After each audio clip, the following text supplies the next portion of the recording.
یەکێتی نووسەرانی کورد لقی سلێمانی دیداری ئەدەبی مناڵان پێشکەشەکە دیارە چەندین نووسەری دیار لە نێو ئەم دیدارایە بەشداری ئەکەن. ئەچما لای بەڕێز ئەمین محەممەد کابڕێدان هەم شاعرن و هەم نووسەری بواری ئەدەبیاتی مناڵان کە لە ڕێگەی تەلەفۆنەوە ڕاستەوخۆ گفتوگۆکەین لەسەر بابەتەکە. کاک محەممەد سڵاو لێ بێم کاتت باش بێ. کاک ئەمین ببوورە. کاک ئەمین ئەلو بەڵێ بەڵێ کاگەمین ئەگەر گوێبیستی منی سلااوت لەبێ وارەت باش بێ. سڵاو لە بەڕێستان و ئێوارەتان باش. زۆر سپاس بۆ بەڕێزێ. کاگەمین ئەگەر باسێک لە دیداری ئەدەبی مناڵان بکەین، ئەمە چەندەمین ساڵە ئەم دیدارە بەڕێوە چێت و پلانەکان چییە بۆ ئەم ساڵ؟ وەڵا لە ڕاستیە دیدارەکە دەمێکە دیداری ئەدەبی مناڵان نەکراوە لە 2012 شتێکی لەو بابەتە کرا، بەڵام ئەمە ئەتوانم بڵێم شتێکی زۆر باشتر و پێشکەوتوتر و گونجاوترە. یەکێتی نووسەرانی کورد لقی سلێمانی پێی هەستاوە بەو پەڕی شانازیەوە لەوێ 9 بابەتی جیاواز پێشکەش ئەکرێن. نووسەرەکانیش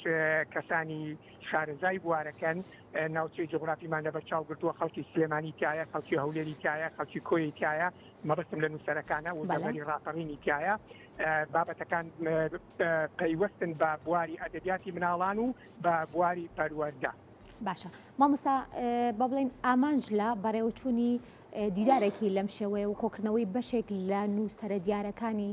شارەکانی کوردستان بە شێوەیەکی گشتی چییە؟ مەبەستەکەمان لەوەیە کە ئەدەبی مناڵان کە شێعر و چیرۆک و ئەو جۆرەشتانە ئەگرێتەوە، ویستمان گڕوتینێکی تازەی پێبین. ئێستا لەم کاتا گۆڤاری تایبەت بە مناڵان کەمتر دەرئەچێ بەهۆی حاڵەتی ئابووری و بە جۆرەشتانەوە. ئەم دیدارە یەکەم ئاشنابوونی نووسەرەکانە و لێمە لە پایتەختی ڕۆشنبیری بە شانازیەوەی یەکێتی نووسەران بەو کارە هەستاوە. مناڵ پارێزی کوردستان هەر لەو یادا لەو دیدارەیە گۆڤاری پەپولا بە بێ بەرامبەردا بەشەکە بەسەر ئامادەبووانە. بەڵێ ئەگەر باسێک لە ئەدەبیاتی مناڵان بکەین مامۆستا، لە ئێستا لە چه ئاستێکایە و دیداری لەم شێوەیە تا چەند گرنگە بۆ ئەوەی کە بتوانرێت بە بڵێن زۆرێک لەو گۆڤارانەی یاخود بڵێم لەو نووسراوە بڵاوکراوانەی کە لە پێشووترا تایبەت بوون بە مناڵان و مناڵانێکی زۆرش پێی ئاشنا بوون بەداخەوە لە ئێستا زۆرینەن لە ئێستا وەستێنراون. ئەم دیدارانە تا چەند گرنگە بۆ زیندووکردنەوەی ئەم بابەتانە لە ئایندەیە؟ وەڵا خۆی لە ڕاستیە جانی پێشتر کۆمەڵی گۆڤاری زۆر باش دەرئەچوون، یعنی لە 7 دانە زیاتر بوون کە مانگانە دەرئەچوون، بەڵام ئێستا ئەوەی کە ماوەتەوە تەنها بە شانازی توانم بڵێم گۆڤاری پەپولە ماوەتەوە، گۆڤاری زەنگ و بەنگیش لە دهۆک دەرەچێ ئەویش ماوەتەوە. ئیتر لە هەرێمی کوردستان هیچ گۆڤارێکی تایبەت بە مناڵان نەماوە. خانەی سمۆرە هەبوو، ئێستا ئەویش هیچ ینی بڵێن کتێب شتیوا چاپناکە بەڕێوەبەرەتی زنجیرە کتێبی مناڵان هەبوو سەر بە وەزارەتی ڕۆشنبیری بوو، ئێستا ئەویش هیچ کتێب شتیوا چاپناکە. ئێستا چاپکردن بە شێوەیەکی گشتی وەستاوە. ئێمە ئەمانەیە بەم دیدارە یەکەم نووسەرەکان بین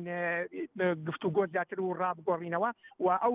تەوەرەش ئەو بابەتەش کە باس ئەکرێن باسی هەموو ئەم کێشانە ئەکاتی ئێستا بەڕێزی وەکو پرسیار ئاراستی من کردووە. ئێمە لەو دیدارە وەڵامی هەموو ئەو پرسیارانە و ئەو کەم و کوڕیانەی کە ئێستا هەیە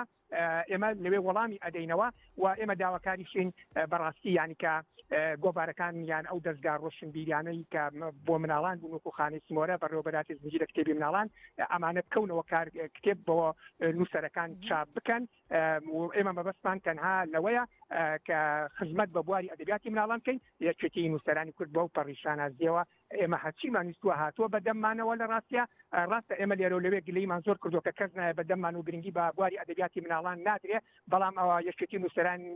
لەقی سلێمانی پێی وتوین فەرموو ئەوە ئێمە هەموو شتێکتان بۆکەین بزانین ئێوە چیتان پێ زانین ئێوە چیەکەن. زۆر باشە مامۆستا ئەگەر باسێک لە گرنگی دیدارەکە بکەین بۆ نووسین و بۆ قەڵەمی ئێوە لە ئایندەیە بۆ مناڵان، چیوا لە ئێوە کات کەری لە دیدارێکی لەم شێوەیە بە بڵێن بەڕێوە بەرن و کۆمەڵێک لە نووسەرە هەرە دیارەکانی تایبەت بە بواری مناڵان بانگێش بکەن و دواترەوە گفتوگۆ کراوانەی کە لە نێو دیدارێکی لەم شێوەیە بە ئەنجامەگەێنێت و خاڵی کە بەڕێزیش ئاماژەت پێکرد دواتر قەڵەمەکانی ئێوە چ جیاوازیەکێ بێ بۆ نمونە ئێستا سەردەمەکەش هەرێک لێ مازانین کە گۆڕاوە و ئەو بابەتانی کە پێشکەش بە مناڵان ئەکرێت ئەبێت جیاوازتر بێت. خۆی بێگومان هەر ئێمەش کە ئەو نۆ کەسە یان باڵی خۆی دە کەسیش بوو لە ڕاستیا کەسێکیان سەفەری ئەوروپای کرد ئێسمانێتەوە نۆ کەس نۆتەوە ینی کە ئێمە وەکوتم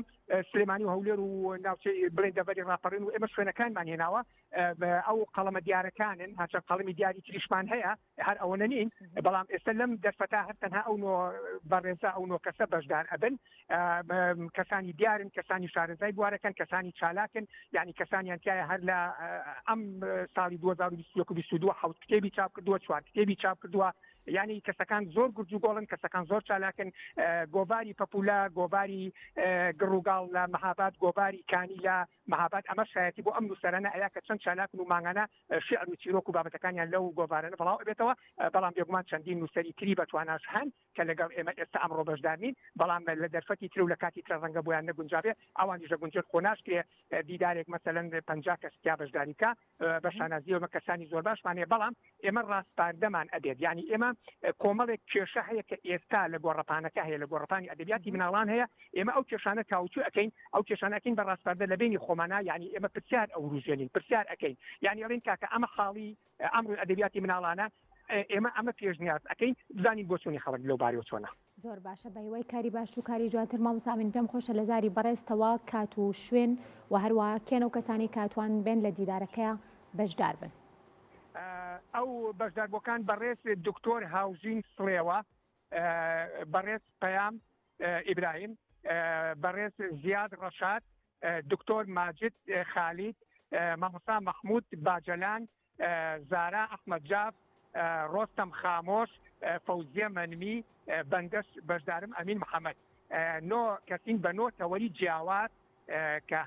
نۆ کەسەکە هەر نۆ بابەتەکە باسی ئەدەبیاتی مناڵان و کێشەکان و چارەسەرەکان و پێشنیارەکانەکە ڕۆژی چواری مانگی نۆ واتە ڕۆژی یەکشەمە لە وتێل ڕامادانە هۆڵی وتێل ڕامادان لە تەنش کتێبخانەی گشتی سلێمانی بەیانی کەی بەیانەکەی سعاتدا دەستی ئەکا بۆ 12:12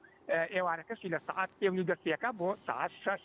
خۆشحاڵین بە ئامادەبوونی هەموو بەڕێزێک و هەموو خەمخۆرێکی بواری ئەدەبیاتی مناڵان و بواری پەروەردە سپاس بۆ بەڕێز ئەمین محەممەد شاعیر و نووسەری بواری ئەدەبیاتی مناڵان بۆ هیوایم کە ئەم دیبیت و ئەم چالاکیانە بێتە بەڵێن دەستپێکێکی باش بۆ ئەوەی کە ئەدەبیاتی مناڵانیش بتوانێت کە کاری باشتر و جوانتری لەسەر بکرێت.